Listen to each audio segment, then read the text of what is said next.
The ideas that I want to share with you have to do with how America is changing, but also after coming back from uh, our trip to America earlier this year, I reported back to the Solidarity movement here in South Africa about the trip, about what we did, but also about some things that we've learned or observed during this trip. And so what I'm about to share with you is in many ways a summary of the feedback I gave to the leadership of the Solidarity movement here in South Africa. Not so much what we did and what the outcomes were and so forth, but especially the part of the conversation or the feedback where I spoke about what we observe in terms of what is happening in America and some very important trends happening in America. All right, so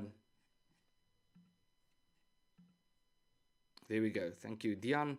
All right, so let's get to that. The first point, there are 10 points. I'll go through them and I'll number them so it's easier to follow. The first thing that we noticed what's happening with regard to South Africa is that there's a growing rediscovery of South Africa in America. Now, we've spoken about this a bit before. I've been going to America for several years now. The first time I was in the US was in 2012. And I particularly remember how difficult it was to talk to people about South Africa, how people thought that South Africa is a region or just the southern part of the African continent, that it's actually a country. But what we do experience now more and more is how people are taking note of South Africa. And this is, of course, because South Africa is failing. There was this big hype about South Africa during the 1990s, the rainbow story, the miracle, and all of that. And it was generally viewed that, South Africa's problems have been solved and now we can turn the page and carry on. And it was very difficult, even up to 5 or 6 years ago, to talk to people outside of South Africa about some of the problems that we are facing in South Africa, because people either weren't interested or they just didn't have an idea.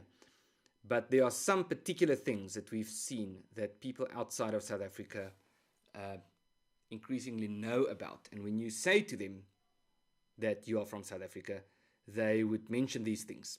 And one of them is load shedding. People increasingly know about the situation with load shedding in South Africa. Another one is corruption in South Africa. And then the situation with the farm murders and farm attacks. People increasingly know about that. And then a very interesting thing that we've noticed is how many people outside of South Africa know about Orania.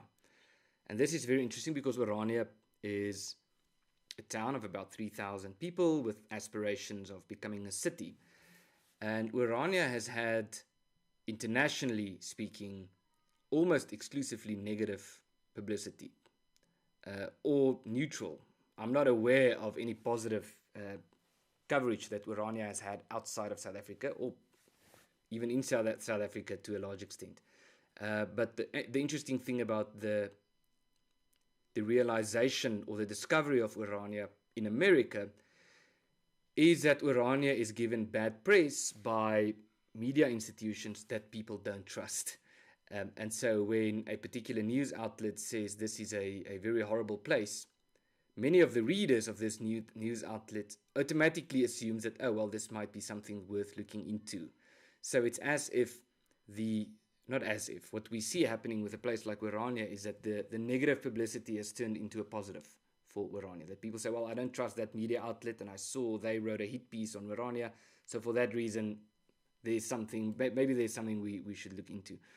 And then the broad observation that we hear more and more people say is that South Africa is the future, in the sense that South Africa is experiencing certain problems that much of the world is yet to experience. Now, we've spoken about this on some of our earlier conversations and videos on this channel as well, that the future has already happened, it just hasn't happened everywhere at the same time. And so South Africa is not behind the rest of the world, but in many ways ahead of the rest of the world. And we've heard the word South Africanization quite a few times, which is a term people are starting to use to refer to well-functioning countries going through a process of decline into a situation where the government is corrupt, where people don't trust the government, where there's no accountability, and so forth. So it's not a good term to that you want to have people to use to describe your country. The second, so that's the first one, growing awareness of South Africa. The second thing that we've noticed is growing awareness of the Afrikaner people and the work of the various institutions of the solidarity movement. AfriForum in particular, also Solidarity, also institutions like Marula Media, Academia, Soltech, and so forth, that people are increasingly discovering these things, not to the same extent as they are discovering the failure of South Africa, but people are starting to realize that there's something happening in South Africa, not just in terms of the problem, but also in terms of the solution or a potential solution to the problem.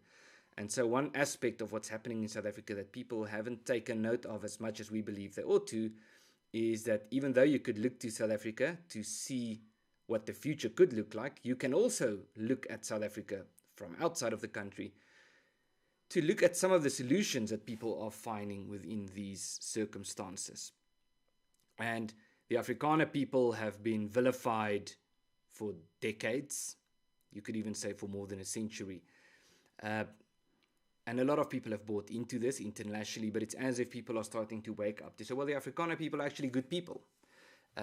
In Samuel Huntington's famous work, The Clash of Civilizations, he spoke about the West and what is the West and who are the West.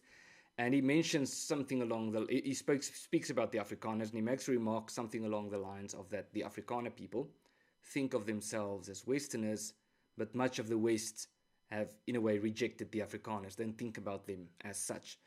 But what we are experiencing now is a sort of a rediscovery of the Afrikaner people, especially in a country like America, but also in Europe, Western Europe, and so forth.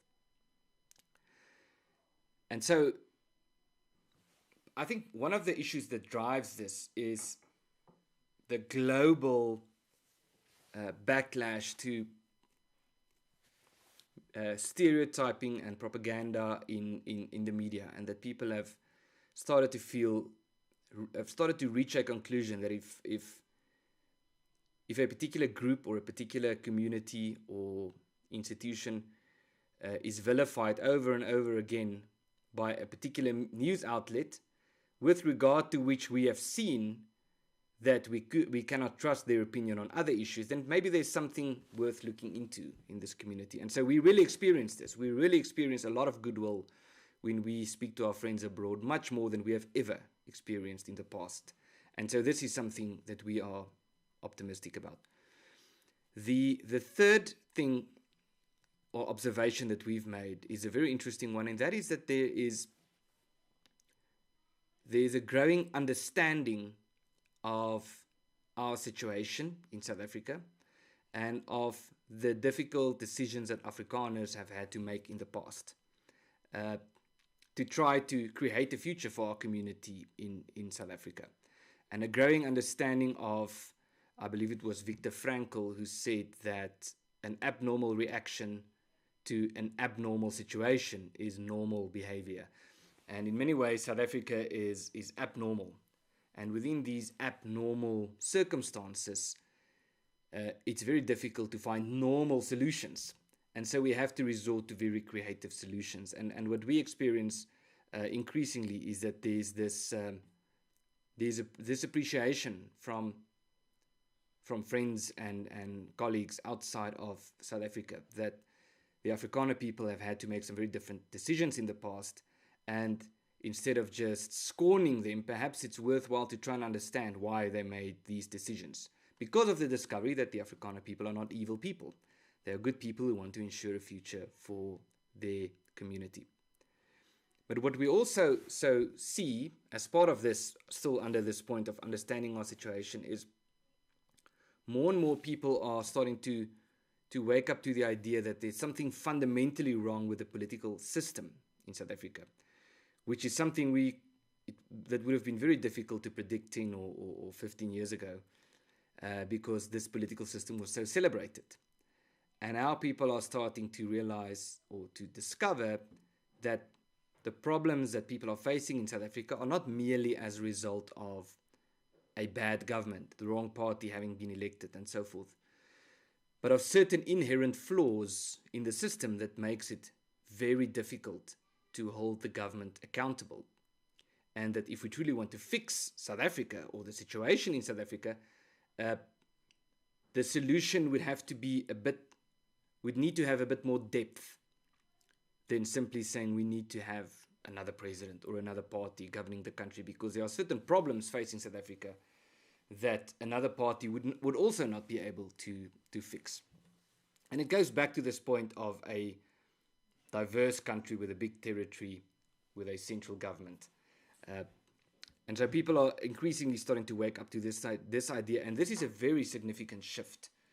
The fact that South Africa, that was so celebrated during the 90s, is now increasingly being described by mainstream commentators in much of the world as a country that has some inherent flaws in the political system. So that's the third point. The fourth point is a negative one, and that has to do with pessimism and apathy. And this is very unfortunate, that what we do find, and this is very strange in a certain sense, is how downtrodden and pessimistic many of our friends in America have become about their own situation. And in a certain sense, you could predict this. I remember there was a survey among AfriForum members a year or so ago where we asked people, how are you optimistic or pessimistic about the future of South Africa? And then, are you optimistic or pessimistic about the future of America? And then, are you optimistic or pessimistic about the future of Europe? And what was staggering about this is that people were more pessimistic about America, especially the USA, the future of the US, and about the future of Europe than the future of South Africa, which says a lot. But what we do experience, and obviously I'm generalizing, obviously this is not applicable to everyone, but what we do experience in higher numbers than we would have liked to see is a level of anger with the current situation. I'm talking about within America, and a pessimism that things are just getting worse and worse and there's no way out. We can sort of fight this for now, but at the end of the day, it's not going to work. And so we've heard people, when we talk about, for example, what the Solidarity Movement is doing through the various institutions, more than once during this last trip, you would explain it. We would explain it to some of our friends in the US, and their immediate response would be, well, this would never work here. Now, obviously, every country's situation is unique, and we cannot just copy and paste solutions. But it's unfortunate.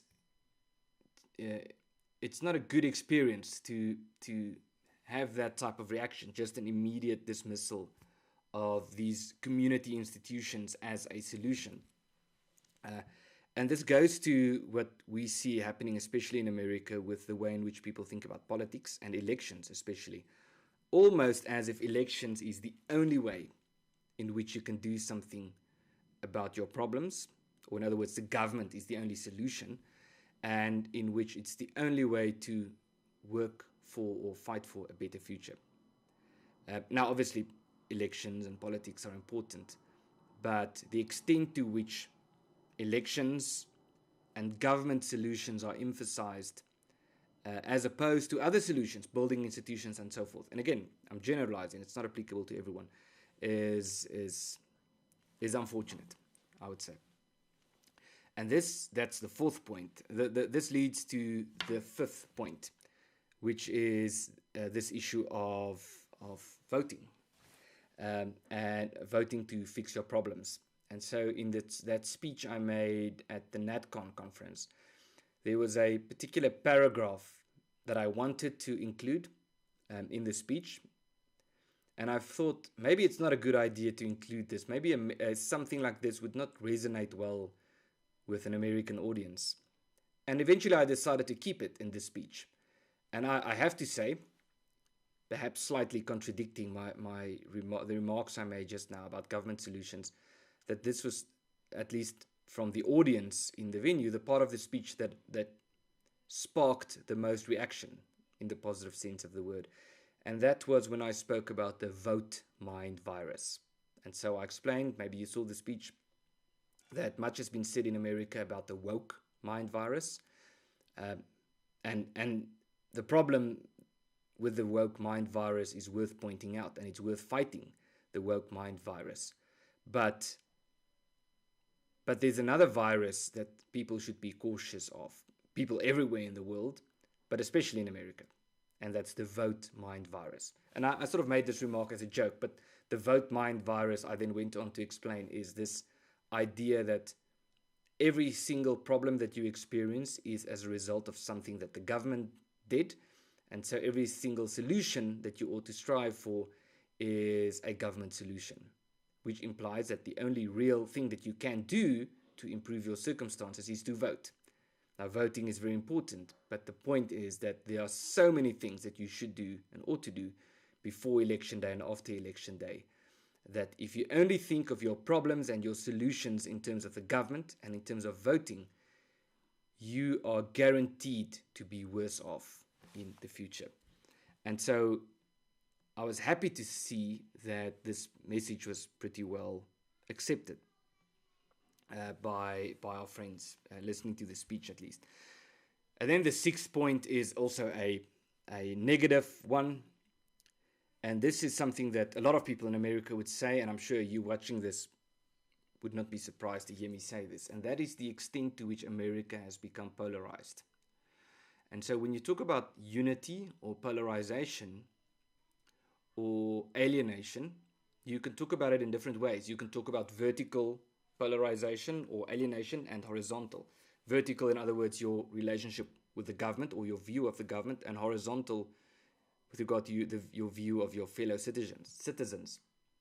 And so something very interesting when comparing South Africa to America is that, and I might be wrong, I haven't looked at research. I've looked at some research, but not recent research. It does seem that horizontally, people in South Africa have much better relations than people in America. In other words, people in South Africa, if you leave out the politics and the problems with the government and all of that, people in South Africa really do get along well across racial lines and so forth. But my experience, or our experience at least, the last few years in spending time in America, was that horizontally in America, there's much more friction than in South Africa. In other words, the friction is tangible between people if you go shopping or if you go to some public area. And again, this is not to say that the country is on the verge of a civil war or something like that. But even though South Africa is, the country of apartheid, and there's all these stigmas and perceptions and stereotypes about South Africa, it's very concerning to see the extent to which people in America have become polarized. And this is something that's very concerning. And probably the most concerning part of this is how the American flag has become, to a large extent, a partisan flag. And we spoke about this in an earlier episode of the Pioneer podcast when I spoke with my friend David Azarad in Washington, that in America now, at least to an extent and at least in certain areas, it's as if you have to choose your flag. You either choose the American flag or you choose the rainbow flag, the pride flag. And it's very rare that you would find those two flags displayed in the same venue, at the same occasion. People would choose to display the American flag, or they would choose to display the pride flag or the woke flag. And this is, it's very concerning to discover that the official flag of a country has become, or is becoming, a partisan flag. It has become a factional flag. The flag of the conservatives, the right-wingers or whatever, are the ones displaying the American flag. And the woke side or the left, some of them still display the flag, but increasingly we find that they don't display that flag. And I remember speaking to, this was a few years ago, to someone who's a professor in America about the the consequences of 9/11. This person was in New York during the 9/11 tragedy in 2001.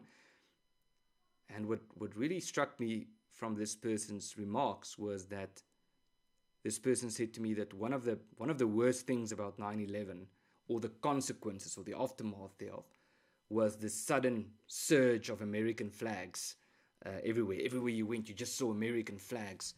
And this made evidently a lot of people uncomfortable, because people are not comfortable with the American flag anymore.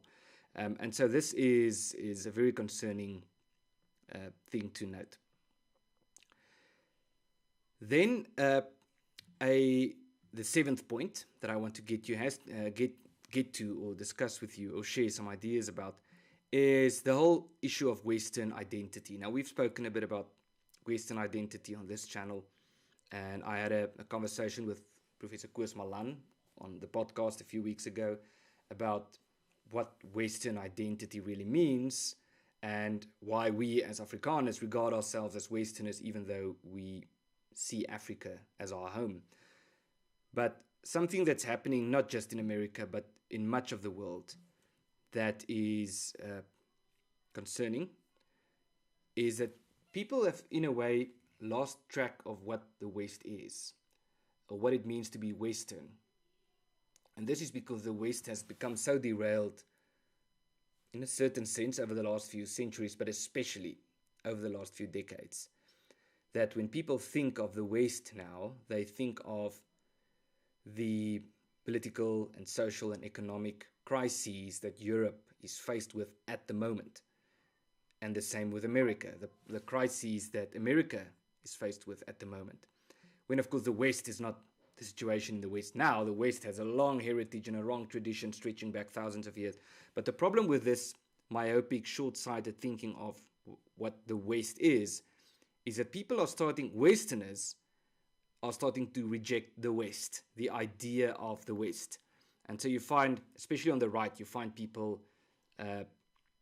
who would sort of discover suddenly that, actually Americans, I'm talking about Americans, that, suddenly America is actually the problem, China is the solution, or something along those lines. And it's a marginal view.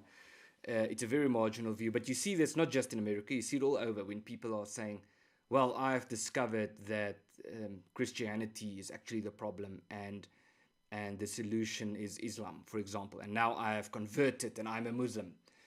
And this used to be a phenomenon among leftists. Some Hollywood celebrities would suddenly announce that they have converted to Islam, for example. But this has become a new thing within the right. People on the right and perhaps the far right are suddenly discovering that the solution is actually the things that are in many ways not aligned with Western views. And the great tragic irony about this is when you buy into this, what you're effectively doing is you've become so frustrated with the situation in the West that you are now jumping ship to the side that is attacking the West, to the side that has led to this, whose actions and comments and so forth has led to this situation in many ways, this frustration that you are experiencing. Thank you. I see there are some great comments coming in, people saying we should get to Jordan Peterson. Someone mentioned Douglas Murray. Someone mentioned Patrick Deneen. I'm a big fan of all three of those speakers, and it would be great to have all three of them on. So if you just tuned in, let me know in the comments who you think we should reach out to for the podcast in the future. But also talking about the West still, what we also find on the positive side is that there's this rediscovery of the Afrikaner people as a Western nation or a Western community in the southern tip of the African continent. It's sort of a discovery that even though we have unique situations and unique circumstances, there's a lot that we actually have in common, and that we are in many ways fighting the same fight, but in different areas of the globe. And when I say the same fight, I mean the fight for the preservation of our freedoms, for the preservation of our cultures, traditions, heritage, and so forth, and to preserve and maintain our way of living, as opposed to these new ideologies that are trying to prescribe to us how we should think and how we should behave. And then the eighth point that was really interesting. And I should say, I mentioned earlier that we did some recordings today for the Pioneer podcast. We just recorded an episode on this that will be published soon. So if you haven't subscribed yet to the channel, please do so. Is this the difference between being right-wing and being conservative? And what is interesting to me is that we as Afrikaners living in South Africa, we see the gap or the difference. We see a bigger difference between the terms right-wing and conservative, while many of our friends in America see them as much closer to synonymous. And the same could be said about Europe. People will talk about the right and conservatives as if it means the same thing, and surely there are many similarities, but in South Africa and among Afrikaners at least, we are much more prone to describe ourselves as conservative, and we are much more prone to have a negative view of being right-wing. And perhaps it's because of our unique history. But broadly speaking, being right-wing is about reacting to or responding to or disagreeing with modern leftist ideologies, which is, of course, an element of conservatism. But the problem with the term right-wing, at least to us, from our perspective, is that you are effectively defined by what you are against, and not by what you are actually for and what you are trying to preserve. So this was a very interesting observation. But also that we are more prone, not only do we see a bigger difference between right-wing and conservative, we are more prone to opt for the word conservative, while many of our friends in America are more prone to just describe themselves as the right. And this is an interesting thing. And again, as I said, we recorded a podcast for the Pioneer podcast about this today, and what it means to be conservative. The title of the episode is Why We Are Conservative and Why You Should Be Too. And it will be published on this YouTube channel shortly. But there's another aspect of this, and again, this probably goes to history and so forth, which is that among conservatives or the right within South Africa, we are much less prone to speak in racial terms. Now, I have to qualify this because we do speak in racial terms, but when we speak in racial terms, it's when we respond to racial laws, racial legislation in South Africa, BEE laws and so forth. And now, to a large extent, it's the same in America. They are responding to certain attacks and, all these things about whiteness and all of that. But my experience, and perhaps this is not accurate, it certainly is accurate from my personal perspective. My personal experience is that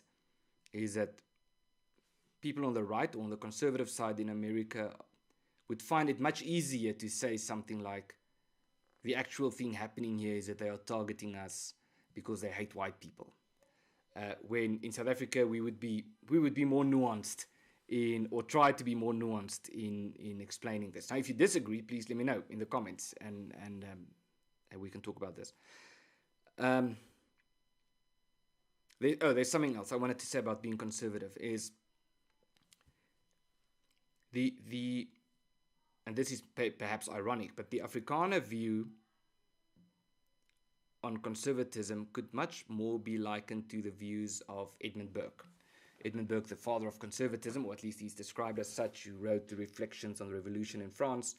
And many of the conservative traits you find among Afrikaners could be described philosophically as Burkean conservatism.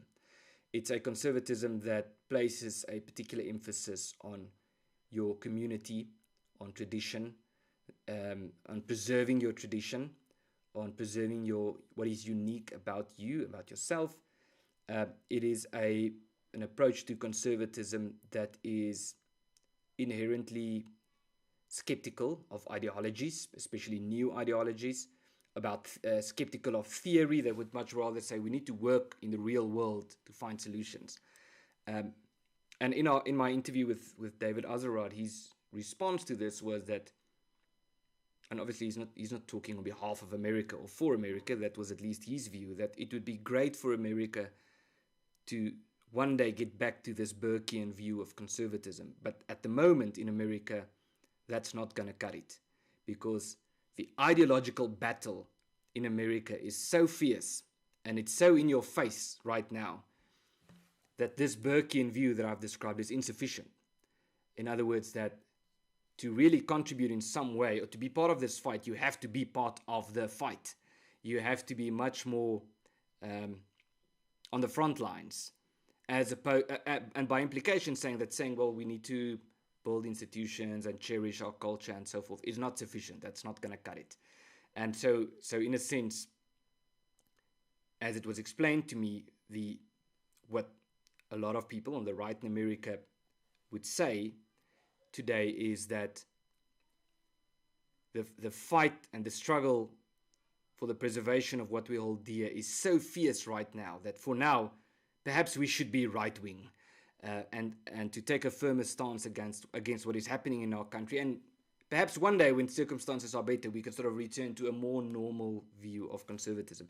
And I have to say, this was very thought-provoking. It was not an explanation that I expected, but it's a really interesting approach or a really interesting conclusion. And thinking about it for some time, it in many ways makes sense that some of our friends in America would conclude this, that a sort of soft approach to conservatism is not really going to do much to fix their problems. And this brings me then to the 9th point that I want to make, which is about radicalisation. And so I see there's a comment by Richard Lemmer that sort of borders on this. He says, my opinion is that the far left pendulum has swung so far, it made a 360 turn, and now they are far right. And so radicalisation is a concern. And I have to say, I've said this sort of jokingly to some of our friends in America, but it's not just a joke. I think it's actually true that the best and the worst that the conservative tradition or currently has to offer, or you could say the conservative movement have to offer, is in America. Some of the best conservative thinkers in the world right now are Americans, and some of the people who are making the biggest contribution to preserving our Western tradition and heritage and so forth in terms of activities that they are involved with, in terms of building institutions and so forth, are Americans. But then also some of the worst, most superficial side of conservatism you can also find in America. And perhaps there's an easy explanation to this, which is just that America is a very big country with more than 300 million people. So perhaps we can expect that they would offer the worst and the best. But what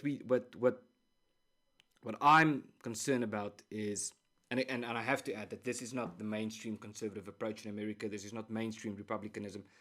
But on the fringes, we do see more radicalization. We hear certain views coming from what you might call the far right in America that I'm not sure if you would have heard this 10 years ago. And let me interject here with a short anecdote. I actually contributed. It might have been. Maybe you can help me watching this. There's a channel on YouTube that organizes different debates in America, and so they would have different types of or categories of people debating with each other. Like there was one about conservative students debating with liberal parents, and the other way around, and so forth. And there was one about conservatism and or the right and the left, and the question was, are you concerned about extremists on your side of the political spectrum? And what was remarkable was that the people on the right, the conservatives, or you could say the mainstream conservatives, said, yes, we are concerned about right-wing extremism. It is a problem. And the people on the left said, no, we don't have a problem of left-wing extremism. So I could say, I think one thing that we've noticed is within the left in America, the extremists are very much part and parcel of the mainstream. And in many ways, the extremists on the left are sort of dictating the discourse, while on the right, the extremists are shunned. And I think this is a very, very important thing. And to an extent, this is also happening in South Africa, where you would find left-wing extremists as editors of newspapers. You would find them in academia. You would find them becoming judges and so forth. But you wouldn't find right-wing extremists at all in any of these positions. You find right-wing extremists on social media, where they have fake profiles and fake names. They're not identifiable, but you don't find them anywhere else. But having said that, what we do see within the right happening in America is something that concerns me, is the rise of, or within the far right at least, is the rise of racism. And also anti-Semitism. And I've always, to me, it was always difficult to really understand anti-Semitism, why this is such a major thing. And a country like America is obviously a strategic partner or ally of Israel. But we do see, on the fringes at least, that there's this rise of anti-Semitism. And perhaps it goes back to the point I mentioned earlier about people becoming so frustrated with the contaminated water that is the West. So we have the Western tradition, which is the water that we swim in, and then the water gets contaminated by woke ideology and so forth. And then instead of rejecting the poison, people reject the water. And so this is why some people have sort of decide, well, I'm not Western anymore, or the problem is the West, or I'm converting to some other religion or something like that. And maybe there's something of this also evident in this observation about anti-Semitism among some of the fringes in America. But you don't see that I haven't witnessed this at all within sort of the mainstream conservative movement. In fact, I've seen much more Semitism on the left in America. All right, and now the 10th point is, I want to end on an optimistic note, is what we really experience is that people in America want to help. And coming back from America during this last visit we had, it was almost difficult to follow up with everyone we met and with everything we discussed, because there were so many options and ideas that was discussed. Every conversation you would have with someone would be very practical. You know, what can we do to help? And what about doing this? And how about we do this? And should we arrange a fundraiser for this particular issue? Or should we sign a cooperation agreement? Should we arrange for some researchers to visit South Africa? Should we invite you to a conference? Should we put you in touch with these people? And so all these interviews or conversations we had were about, you know, really practical things. And so, and for this, we are very grateful that I can truly say that we have some really good friends in America. And I'm not sure if I would have said this 5 or 10 years ago. And this goes to perhaps the points I made at the beginning about this sort of rediscovery of South Africa and this rediscovery of the Afrikaner people. And I think we must keep building on these relationships. There are some really good people in America, and there are many of them. There are many, many really good people in America. The same goes for South Africa. And it's easy to fall for, you know, media narratives and so forth. But one of the great things about modern technology is the extent to which it enables us to reach out, to build bridges, to build friendships with people who live on other continents and in other countries. And in as far as our friends abroad are willing and able to help, it's very important for us not to be, as we say in Afrikaans, bakkant, not to just sit and ask for people to help us. We have a very proud tradition as Afrikaners in South Africa of fixing our own problems, finding our own solutions to our own problems.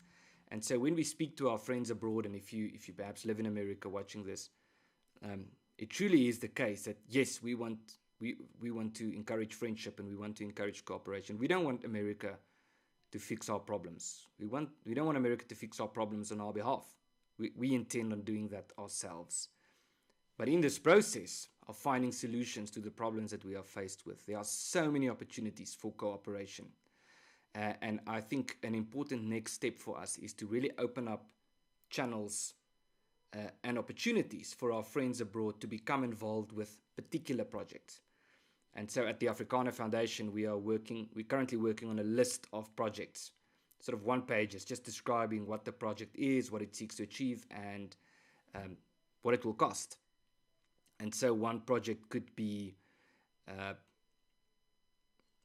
helping poor students who are not able to go to university, who've been excluded on the basis of their race, providing bursaries for such students. It's a wonderful opportunity for people who are interested in helping to actually really help in a very tangible way. Another would be supporting an institution like AfriForum with its community safety structures by buying bulletproof vests or new radios or new vehicles or something along these lines, or putting them in touch with people who can provide with training and so forth. There are many opportunities in this regard. Another example is the building of the Academia campus, which is the biggest project that we've ever embarked on. A campus that in dollar terms would be hundreds of millions of dollars to build. And we're still doing fundraising. We're gonna do a lot of fundraising for this, is to become involved with this in some way, or to arrange a trip to South Africa, to come to South Africa, to see what's happening in South Africa, and to talk about that. So these are 10 observations that we've made with regard to the situation in America, not just what's happening in America, but in as far as these observations also have relevance to our situation in South Africa. There were some great comments coming in. I'm not going to respond to all of them, but if you have, before we close, maybe we can use just a few minutes, maybe 5 minutes. If there are particular questions in the comments, I'd love to get to those. Someone said The War in the West from Douglas Murray is a good read. It is indeed a very good read, and I would encourage people to read this. Someone asked, please post a link. I think that was the link about the Pioneer podcast episode I mentioned, about what it means, why we are conservative and why you should be too. Well, I can't post the link now because it hasn't been published yet. It was recorded today, but it will be uploaded on this channel probably this Thursday, if not then next Thursday. There was, someone said, American year, regarding speaking plainly on they don't like us because we are white. Perhaps we are speaking more bluntly because we still perceive ourselves as a majority. That's actually a very important point that I that's worth mentioning. I actually thought about this as well. And I'm not sure what the correct word is. Confidence might be the correct word, but it's not quite the word I'm looking for. But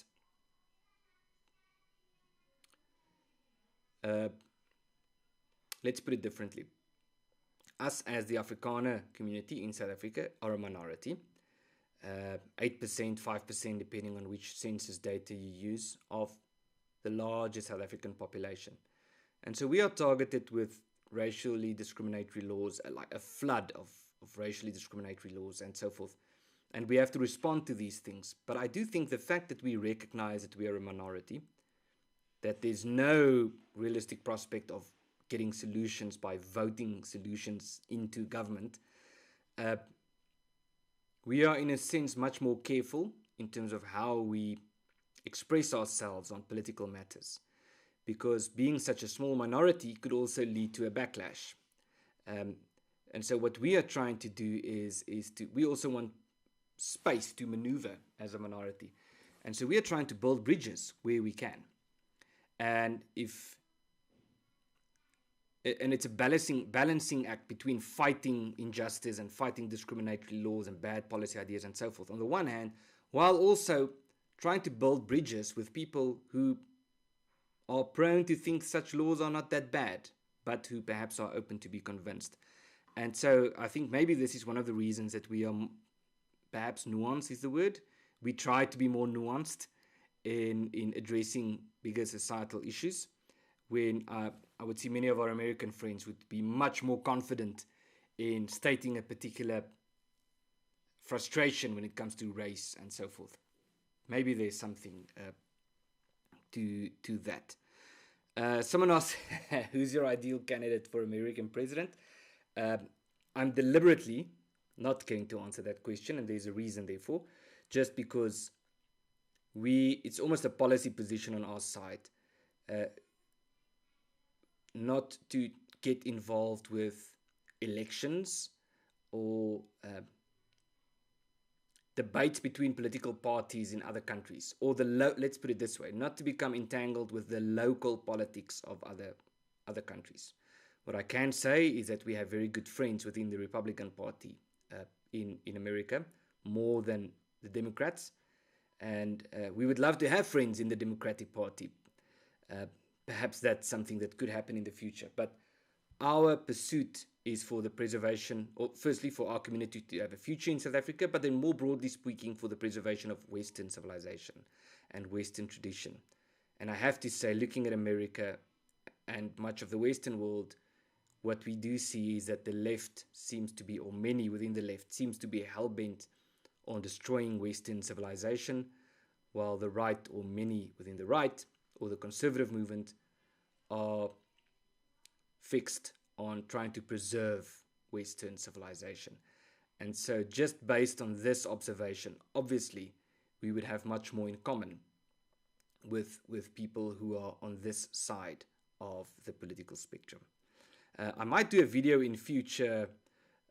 Someone says, just say him or her. I might do a video in the near future about America, about the situation, or not the situation, about the American upcoming elections. Not to endorse a particular party or something to that effect, but just to talk about what do we see happening and what might happen. And on this point, I could say I would really want to encourage you, if you are Afrikaans speaking, to subscribe to Jaco Kleinhans's podcast on Marula Media on YouTube. It's an incredibly well researched and presented podcast about what's happening in the world. And so my friend and colleague Jaco just published an episode about the American election, analyzing the American election, about the discussions about the swing states and so forth. So if you're Afrikaans, I would really encourage you to go and subscribe to that podcast. Ernst, does your organization have any friends in Spain? Yes, but not nearly as many as we would like to. Spain is one of the countries, and Portugal you could add, where we think there's still much opportunity for networking, but we also believe in the Pareto principle, this 20%, 80% principle, which says that 20% of your activities would lead to 80% of the results. And so we are trying to focus, we can't be everywhere at once, so we are trying to focus on those particular countries that we believe, and areas of the world we believe it would have the biggest impact. So yes, we would be very interested in making more friends in Spain and cooperating and so forth. Another country I should mention that is very, and I'm in a bit concerned that we don't have more friends in this country, is France. We do have some very good friends in France, in different organizations, people involved with politics, people in the media and so forth. But France also has a very strong and vibrant conservative movement. And there's a language barrier, is one of the reasons, but I think there really is a lot, I think, that we can do in France. But that's not the focus for now. That's just to answer the question.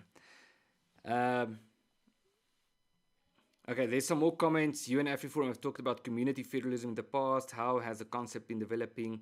All right, I'll take one or two more questions and then we can round off the discussion. So community federalism is our way of explaining federalism and why we believe federalism is the solution, especially for a country like South Africa. And we use the term community federalism as a way to emphasize that when we say federalism, we don't just say that the solution is getting another political system. That's part of the solution. We need a more decentralized political system in South Africa, where the central government has less power and local communities have more power, and that's federalism. But that alone is not the solution. That's, in a way, back to this point of voting for a solution to get the government to sort of solve your problems.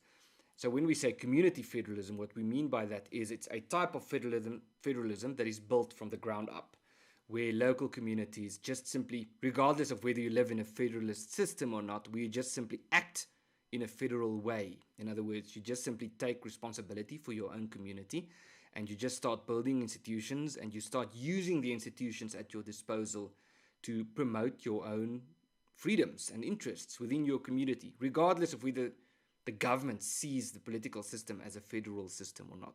And so, in many ways, the solidarity movement is perhaps the best example of community federalism in the world at the moment. A network of more than 700,000 members, more than 50 institutions, involved with so many different projects, dozens and dozens of different projects in local communities. And we're doing this because we don't have any other choice. We know that we're not gonna vote solutions into the government, as I mentioned. And so that on the one side, we believe it's been going very well. On the other side, on the more theoretical side, we have written a plan called the Ons Self Plan, or it was initially called the Federal Plan, but now it's the Ons Self Plan, the We Will Do It Ourselves plan, which is sort of our plan to promote community federalism. The plan is finished, it's written, it will be released shortly, or published shortly, and we'll have a big thing about that. You are certain to hear about that. All right, greetings from Slovakia. Thank you for all the comments. Thank you for the chat, for the feedback, for the remarks. It's been great hearing your views and having this conversation. If you haven't subscribed to the channel yet, please do so, and keep an eye out for the episode of the Pioneer podcast that is to be published this